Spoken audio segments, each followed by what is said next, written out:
Welcome to our channel Pullapanthula Ramamurthy world teacher. మనం ఇప్పుడు కనకధారాస్తవాన్ని గురించి తెలుసుకున్నాం. నరసరావుపేటలో కేఆర్ కాలేజీలో ఉన్నటువంటి విఘ్నేశ్వర స్వామి ఆలయంలో మనం ఇప్పుడు ఉన్నాము. ఆ విఘ్నేశ్వరుని యొక్క జననాన్ని గురించి ఆ ఆలయంలో ఉన్నటువంటి అయ్యగారు మనకు వివరిస్తారు. ఆలయంలో ఉండేటువంటి పూజారి అంటే సాక్షాత్ భగవత్ స్వరూపుడే అనటంలో ఎటువంటి సందేహం అనేటువంటిదే లేదు. పూజారిని ఎందుకు గౌరవించాలి, ఆయన ఎందుకని గౌరవించాలంటే ఒక్క 2 నిమిషాలు చెప్తున్నాను వినండి. భగవంతుడికి మనం నమస్కారం చేస్తాం మా కోరికలు తీర్చయ్యా అని, కానీ ఆయన పూజారికి నమస్కారం చేస్తాడు. ఏమని? నన్నెవ్వరు ఏమీ అడగొద్దు అని. నన్ను ఎవరైతే ఏ కోరిక కోరకుండా ఉంటాడో వాడే నాకు ఇష్టమైనటువంటి వాడు అని ఆయనకి ఆయన నమస్కారం చేసిన తర్వాతనే మనం ఆయనకి నమస్కారం చేస్తాం. అటువంటి శక్తి సంపన్నుడు ఎవరు అంటే దేవుడి దగ్గర ఉండేటువంటి బ్రాహ్మణులు. బ్రాహ్మణుని ఎవరైతే అవమానపరుస్తారో కించపరుస్తారో అటువంటి వాళ్ళకి పుట్టగతులు అనేటువంటివి ఉండవు. వాళ్ళు ఎప్పుడు కూడా దైవధ్యానంతో ఉంటూ అందరి యొక్క క్షేమాన్ని కోరేటువంటి వాళ్ళు పురోహితులు అని అంటాం కదా. పురస్సహిత పురోహిత, అందరి క్షేమాన్ని కోరేటువంటి వాళ్ళు. కాబట్టి వాళ్ళకి పార్టీలకు అతీతంగా, మతాలకు అతీతంగా, కులాలకు అతీతంగా అందరి క్షేమాన్ని కోరేటువంటి వాళ్ళే. అందుకని మనం పూజారులను గౌరవించాలి. రెండోది ఏంటంటే భగవంతుడి మీద ఉండేటువంటి భక్తి కంటే కూడా పూజారి మీద ఉండేటువంటి భక్తి అనేటువంటిదే సత్వరమైనటువంటి ఫలితాన్ని ఇస్తుంది. భగవద్భక్తి వల్ల ఫలితం అనేటువంటి లేట్ ప్రాసెస్. అది భక్త కన్నప్పని ఎప్పుడు ఆయన చేర్చుకుని ఎప్పుడో చిట్ట చివరిలో, అలాగే రామదాసుకి చిట్ట చివరిలో. కానీ భగవద్భక్తులైనటువంటి ఇటువంటి పూజారులని మనం గౌరవించే వాళ్ళ ఆశీస్సులు ఉన్నట్లయితే మనకు నిరంతరం ఫలితాలు అనేటువంటివి ఉంటూనే ఉంటాయి అనటంలో ఎటువంటి సందేహం లేదు.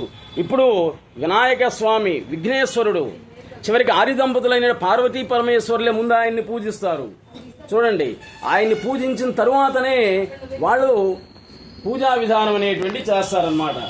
కాబట్టి ఏంటంటే ఆ విఘ్నేశ్వరుడు యొక్క ఉత్పత్తి, విఘ్నేశ్వరుడు ఎలా జన్మించాడు అనే విషయాన్ని గురించి మన విఘ్నేశ్వరాలయంలో ఉన్నటువంటి అయ్యగారు పూజారి గారు ఇప్పుడు మనకు వివరించి చెప్తారు. Please sir. సూతుల వారు సౌనికాది మహాములందరూ కూడా అడిగారట ఇదే ప్రశ్న. స్వామి, విఘ్నేశ్వర ఉత్పత్తి చంద్రదర్శన దోష కారణం ఏమిటిది అని అడిగారట. అంటే అప్పుడు ఆయన చెప్పడం మొదలుపెట్టారట. పూర్వము గజరూపము గల రాక్షసేశ్వరుడు పరమశివుని గురించి ఘోర తపస్సు చేయగా అతని తపస్సుకు మెచ్చినటువంటి ఆ యొక్క పరమేశ్వరుడు ఆ రాక్షసేశ్వరుణ్ణి ఏ వరం కావాలో కోరుకో ఇస్తామన్నట్ట. భగవంతుడా, పరమేశ్వరుడా, నీవు ఎల్లప్పుడూ కూడా నా పొట్టలో నివాసం ఉండమని కోరుకున్నట్ట. దానికి సరేనని పరమేశ్వరుడు వరమిచ్చి ఆ గజాసురుని యొక్క గర్భములో ప్రవేశించి కొలువుదీరి ఉన్నట్ట. ఇట్లుండగా పార్వతీదేవికి భర్త ఎక్కడున్నాడన్న విషయం తెలియక పలు తెరుంగులు అన్వేషిస్తూ చివరికి గజాసుని గర్భములో ఉన్నాడని తెలుసుకొని రప్పించడానికని చెప్పి గంగిరెద్దు మేళాలు ఏర్పాటు చేసి మహావిష్ణువు ప్రార్థించగా ఆ గంగిరెద్దు నందిని గంగిరెద్దుగా అలంకరించి గజాసురుని యొక్క పురములో గంగిరెద్దును చిత్ర విచిత్రముగా ఆడించగా ఈ గజాసురుడు పరమానంద భరితుడై నీకేం కావాలో కోరుకోని ఇస్తానన్నట్ట. అంతటా అత్తమ్మ మహావిష్ణువు ఈ గజాసురుని ఉన్నట్ట. ఓ గజాసుర మహారాజా, ఇది పరమశివుని వాహనమైనటువంటి నంది, కాబట్టి శివుని అన్నట్ట. అనగానే ఈ గజాసురుడు నివ్వెరపోయి అతనిని రాక్షసాంతకుడైనటువంటి శ్రీహరిగా ఎరింగి ఇతనకు మరణమే నిశ్చయం అనుకొని ఆ యొక్క గజాసురుని యొక్క అనుమతి తెలపగా నందిని ప్రేరేపింపగా గజాసురుని గర్భము చీల్చివేసి తన శృంగములతో చీల్చివేసిందిట ఆ యొక్క నందీశ్వరుడు. గజాసుని గర్భములో కొలువు ఉన్నటువంటి పరమేశ్వరుడు బయటికి వచ్చి అందరూ కూడా సంతోషంగా వెళ్ళిపోయినట్ట. దేవతాదుల వలన ఈ యొక్క భర్త వస్తున్నాడన్న విషయం తెలుసుకున్నటువంటి ఈ యొక్క పార్వతీదేవి అభ్యంగన స్నానము చేస్తూ ఒంటికి నలుగు పెట్టుగలగా వచ్చినటువంటి పిండితోటి ఒక బొమ్మను చేసిందిట. ఆ బొమ్మకు ఉమాపుత్రుడు, ప్రాణం పోసి ఉమాపుత్రుడు అని పేరు పెట్టిందిట. ఈయన మొట్టమొదటి నామధేయము ఉమాపుత్రుడు. ఈ ఉమాపుత్రునిగా నామకరణం చేసి ద్వారమందలి కావలి ఉంచిందిట. పరమేశ్వరుడు వచ్చి లోపలికి పోబోగా ద్వారమందలి పిల్లవాడు అడ్డగించగా కోపావేశం చేత త్రిశూలము చేత పిల్లవాడి యొక్క కంఠము నరిగి వేసేసి లోపలికి పోయినట్ట. భర్త వచ్చారన్న సంగతి తెలుసుకున్నటువంటి పార్వతీదేవి చాలా సంతోషించి ఆ యొక్క భర్తకు ఎదురేగి అర్ఘ్యపాద్యాదులిచ్చి పూజిస్తూ ఉండగా ద్వారమందలి పిల్లవాడి యొక్క వృత్తాంతం వచ్చిందిట. తాను వనరించిన పనికి పరమేశ్వరుడు చింతించి ఈ యొక్క గజాసురుని యొక్క శిరము తెప్పించి పిల్లవాడికి అతికించి గజాననుడు అని నామకరణం చేశాట. రెండో పేరు గజాననుడు, మొదటి పేరు ఉమాపుత్రుడు. ఆ తర్వాత ఈ యొక్క దేవదాదులందరూ కలిసి విఘ్నాలు ఎక్కువైపోయినాయి, మా యొక్క విఘ్నాలు కలవడం కోసం ఏదైనా మీ ఇరువురు కుమారులు ఉన్నారు కదా, కుమారస్వామి వినాయకుడు గజాననుడు ఉన్నారు కదా, వారిద్దరిలో మాకు ఒకరిని విఘ్నాధిపత్య వసంగమని ప్రార్థించగా ఈ యొక్క దేవతలందరి యొక్క ప్రార్థన మీద భాద్రపద శుద్ధ చవితి నాడు ఈ గజాననుడికి విఘ్నాధిపత్యం వరకు వసంగబడింది. ఆ రోజు నుంచి ఈయన్ని వినాయకుడు అని పిలిచారు. అంటే ఈ విఘ్నేశ్వరుని యొక్క ఉత్పత్తి పార్వతీదేవి యొక్క ఒంటికి నలుగు పెట్టుకునగా వచ్చినటువంటి సున్నిపిండితోటి బొమ్మను చేసి ప్రాణము పోసి మొట్టమొదట ఉమాపుత్రుడు అని నామకరణం చేసిందిట పార్వతీదేవి.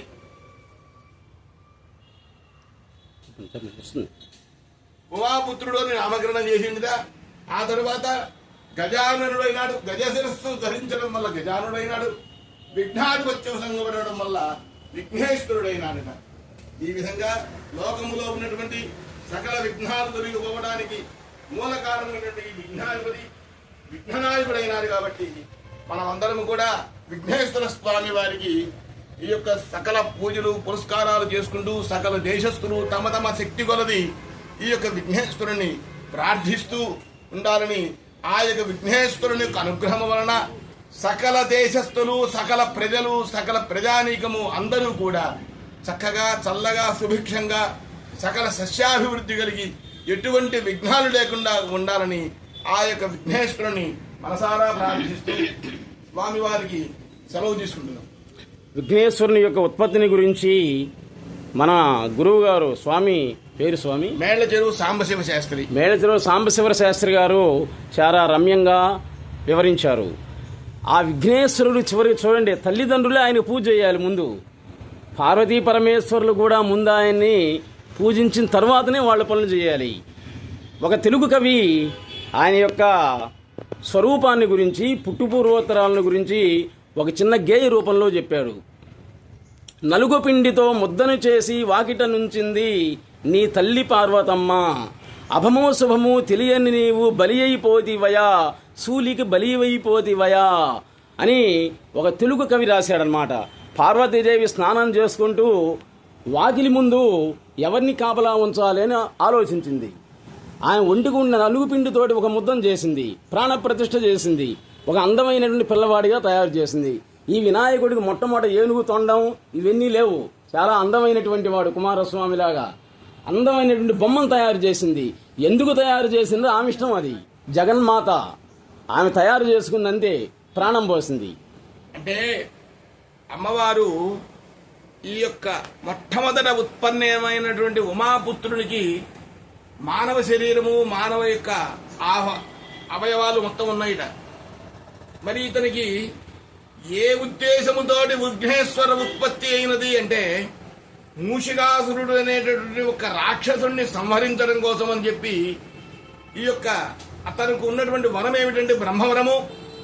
అయోనిజుడై ఉండాలి, ద్విజన్ముడై ఉండాలి, ద్విరూపుడై ఉండాలి. ఆ వరము కోరుకున్నట్ట బ్రహ్మగారిని. అయోనిజ అయోనిజుడు. స్త్రీకి జన్మించినటువంటి వాడు అయోనిజుడు. అలాగే ద్విజన్ముడు. 2 జన్మలు ఎత్తుండాలి. మేడం గారు వింటున్నారు కదా, వినాయకుడు అయోనిజుడు, అందుకనే ముద్దతో తయారు చేసి. అలాగే ఈయన ద్విజన్ముడై ఉండాలి. మొదటి జన్మలో ఈ ఉమాపుత్రుడు అయినంత వల్ల పరమేశ్వరుని యొక్క కోపాగ్నికి కంఠము చేత సుయూలము చేత కంఠము నరికేశాడు. మరలా గజాననుడు గజశిరస్సు అతికించడం వల్ల గజానుడైనాడు కాబట్టి ద్విజన్ముడైనాడు. ద్విరూపుడు ఎలాగంటే మొదటి రూపము మానవ శిరస్సు, రెండవ రూపము గజశిరస్సు. కాబట్టి బ్రహ్మగారు ఇచ్చినటువంటి మూషికాసురునికి వరం ఏమిటి? అయోనిజుడు, ద్విజన్ముడు, ద్విరూపుడు అయినటువంటి వ్యక్తి చేత మాత్రమే సంహారం జరగాలి అని ప్రార్థించడం జరిగింది. వినాయకుడి ఉత్పత్తిని గురించి, ఆ స్వామి యొక్క గొప్పతనాన్ని గురించి, విఘ్నేశ్వరుణ్ణి మనం ఎందుకు పూజించాలి అనేటువంటి విషయాన్ని గురించి అయ్యగారు గురువు గారు స్పష్టంగా వివరించారు. ఇటువంటి స్వాముల యొక్క ఆశీస్సులు అనేటువంటి అందరికీ ఉన్నట్లయితే సకల శుభాలు కూడా జరుగుతాయి అనటంలో ఎటువంటి సందేహం అనేటువంటిది లేదు. Please subscribe our channel Ullapandula Ramamurthy world teacher. నమస్తే. నెక్స్ట్ ఎపిసోడ్లో శ్రీ కలియుగదయమైనటువంటి వెంకటేశ్వర స్వామి యొక్క నిజస్వరూపాన్ని గురించి చెప్పుకుందాం. ఇప్పుడు మీరు చూస్తున్నారు కదా తులసి మాత. అసలు ఎవరి తులసి మాత? ఈ తులసి మాతకు దాసుడెవరు అనేటువంటి విషయాన్ని గురించి 1-2 నిమిషాలు చెప్పుకుందాం. ఒక ఊర్లో శివభక్తులు అనేటువంటి వాళ్ళు ఉన్నారు. పాపం వాళ్ళకి ఎంతకాలానికి కూడా సంతానం లేదు. కలగ ఒకడే ఒక కొడుకు పుట్టాడు. చూడండి, పుట్టగానే పిల్లవాడు ఎప్పుడైతే తల్లి కడుపు నుండి భూమి మీద పడ్డాడో వెంటనే పాపం తల్లి మరణించింది. చాలా హృదయ విదారకమైనటువంటి సంఘటన ఇది. తల్లి మరణించింది. తల్లి చనిపోయినటువంటి గంటలోపే తండ్రి కూడా మరణించాడు. ఇంకా ఇప్పుడంటే వేరు, మూఢనమ్మకాలు చాలా వరకు తగ్గాయి.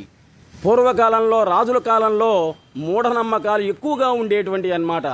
2 మతాలు మన దేశంలో, విష్ణు మతం, శైవ మతం, ఈ 2 ఉండేటన్నమాట. కానీ శివకేశవులు ఇద్దరు ఒకటే అని చెప్పినటువంటి వాడు జగద్గురువు ఆదిశంకరాచార్యులు మాత్రమే. అయ్యగారు ఇప్పుడు ఆశీర్వదిస్తున్నారు. వచ్చినటువంటి భక్తులందరినీ కూడా ఒకసారి చూసి తరించండి. గణపతి ప్రసాద సిద్ధిరస్తు.